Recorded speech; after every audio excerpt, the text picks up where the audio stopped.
ఇది ఎంతవరకు నిజమో తెలియదు కానీ ఆల్రెడీ నిజం అయ్యే ఉండిద్ది. ఎందుకంటే సోషల్ మీడియాలో వస్తుంది, ఇప్పుడిప్పుడే స్టార్ట్ అయింది.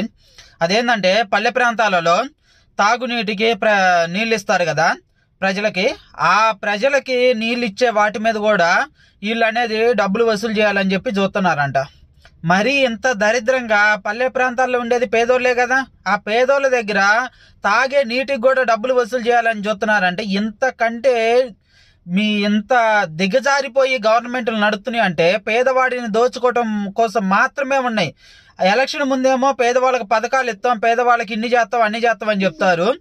గెలిచిన తర్వాత కరెంటు ఛార్జీల రూపంలో పేదవాడిని దోచుకునేది, తర్వాత నీళ్ళ విషయంలో పేదవాడిని దోచుకునేది, ప్రతి ఒక్క విషయంలో పేదవాళ్ళని దోచుకుంటున్నారు. ఒక్కడికేం ఫ్రీ పథకాలు ఇస్తామని చెప్తున్నారు, అందరి నుంచి దోచుకుంటున్నారు. అసలు ఇంత దరిద్రంగా గవర్నమెంట్లు తయారవుతున్నాయంటే దీనికి కారణం ఒక గవర్నమెంటే కాదు, ప్రజలు కూడా.